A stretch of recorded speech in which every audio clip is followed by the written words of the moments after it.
How you doing? Was this too quick a transition? You know what I mean? Like 9, 10 black dudes in a row and then like the whitest man on the planet. Let your eyes adjust. I was watching George Bush today, man. I don't want to be a dick or anything, but could that guy like rehearse before he gives a speech? You know what I mean? Just say it like a couple of times. How awful was he during that hurricane?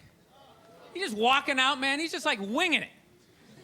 Walking out on the White House lawn, there's like sun in his eyes. He's just out there like, there was a hurricane. People are wet. People don't like being wet unless they're swimming in a pool. He sounded like a little kid giving a book report who like didn't read the book. He's just up there making up shit like, there was a dog and he bit somebody and they didn't like it. Every night I gotta watch that idiot on the news or they're doing stories about how fat kids are getting. You see that every night? Every night they're talking about kids are obese now. Not fat kids, not chubby, they're obese. Like bedridden. Like just laying there like, I had my first heart attack when I was 4. I was riding on my big wheel, I couldn't feel my left side, I began to pass out my head. Yo, I don't want to be a dick, but how do you get that fat that quick? I can see you're 30, 40 years old. You went to McDonald's for 20 years. You got a little gut going. But you're 5 years old. There's no excuse for that shit. I'm telling you, man, that's the parents' fault. You know, stop feeding him. He doesn't have any money. You know, seriously. He can't go get a job so he can go buy more food. He's got to eat whatever you give him. Just put a plate of seaweed right in front of him. Go ahead, eat it. I don't want to eat it. Good, go to bed. Those are your options. I own you until you're 18. Do some jumping jacks. No, but these parents are ridiculous. They act like they have no control. They're like, well, I don't know what to do. I mean, I tried to make him eat a salad, but he didn't want to eat it. He was like, no, I want a cupcake. I said, you can't have it. But then he sat on my chest, and I couldn't breathe, and I just wanted to get up after a while. People, you need tough love at that moment. If your kid is obese and he's still asking for cake, you gotta be like, no, you little shit. You're eating carrots and celery until I can pick you up again. This is ridiculous. You got a goddamn hernia on your birthday.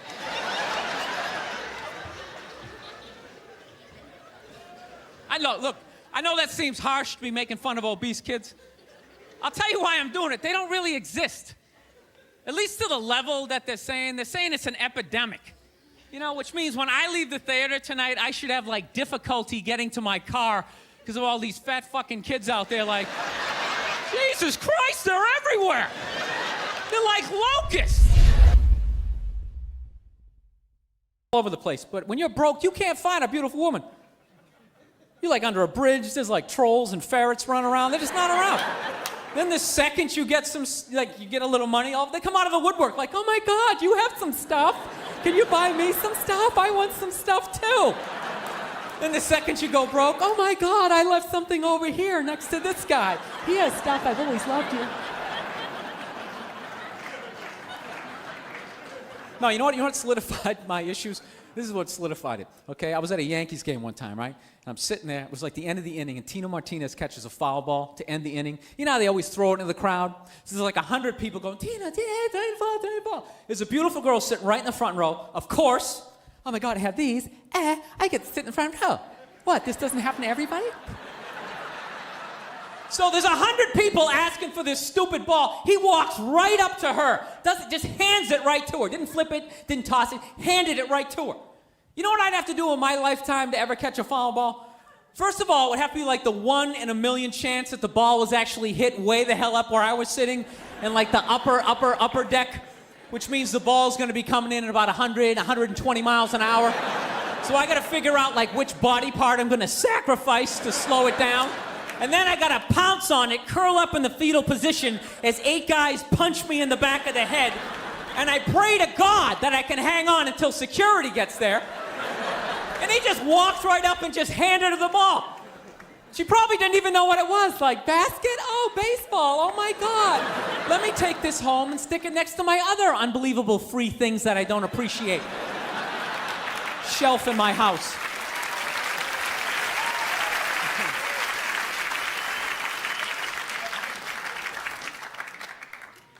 So, anywho, I was taking the, I don't know, you know what the greatest thing about this job is? I don't have a boss. That's what I love about this job. I never wanted a job where I had a boss. That's why I used to always work in like warehouses, because my boss gave me a rough time. I could just get on a forklift and just like drive away from him. You know? And I realized I was too stupid to run a business. You know what I mean? I just knew I was never going to be that guy in like, you know, in the big office, big long table going, in the fourth quarter we need to increase production. Okay, Kathy, you're using a little bit too many paper clips and we need to just kind of tone that down. I'm not singling you out. We're just kind of... I could never do it. So I realized the only thing I could ever do, my greatest thing I could ever do, was work in one of those cubicles. And I refused to do it. Cubicles should be illegal, man. You know what a cubicle basically says? It basically says, like, you know what? We don't think you're smart enough for an office, but we don't want you to look at anybody. So you're going to get in there, and you're going to shut your face. And you just get in there, and you're, like, hunched over, typing away. Around lunchtime, you pop your head up like a gopher, like, hey, Steve, you want to get a sandwich or something? I said, get in there and shut your face. I was just asking for a sandwich or something. God, I hate that guy. I really hate that guy. It's time to go on the internet and look for a weapon. Pathetic, man. You know what I love about the cubicle? I always love the pathetic attempt to try to make the cubicle like a home. You know what I mean?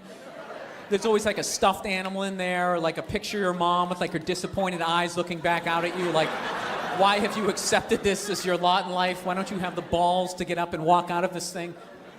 I'm telling you, those people need to be rescued. You ever walk by a cubicle? The person in the cubicle always looks back out at you.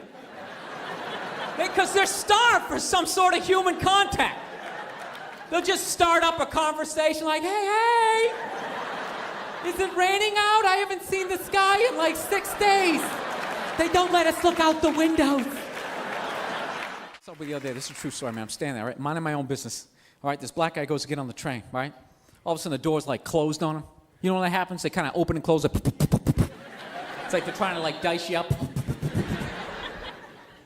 So it's like typical New York. There's like 20 people watching, but nobody helps out. Everyone's just standing there like, wow, I think it's gonna cut his arm off. So the dude's stuck in the doors. The conductor comes out, starts giving the guy a rough time as he's stuck in the doors. He's going, come on, buddy, let's go! He's like, you're holding people up, let's go! So the dude in the door starts flipping out. He's like, what the hell are you yelling at me for? He's like, I'm stuck in the doors. Then he makes it racial. He's like, I bet you wouldn't say anything to all these crackers sitting over here. And it was like me and 3 other white dudes sitting there. So he gets into it with this guy. He keeps coming back to that point. Like, I bet you wouldn't say anything to these crackers sitting over here. And after like the 3rd or 4th, crackers sitting over here, me and the 3 white dudes kind of start like looking at each other like, dude, shouldn't we like be getting offended at this point? This is getting ridiculous. I can literally feel the heat from his fingers. He's going, crackers sitting over here. Somebody should do something. But you know what? Nobody did shit. We just sat there and took it. That's what sucks about being white in that situation. There's no unity. There's no brothers when it comes to white people.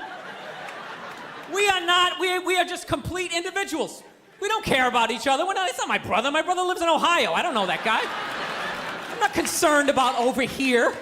I'm concerned about from here to right here. Here. That was unbelievable. I got called a cracker for like 18 stops. I'll tell you, that's funny though, when someone gets racial with you when you're white, because you're not allowed to get racial back, you know what I mean? So it's kind of like awkward. The dude's going off, you white boy, you cracker. You're like, yeah, you stupid jerk. No, you can't get racial back, because the second you get racial back when you're white, then all of a sudden they like wheel out that podium and have like that press conference.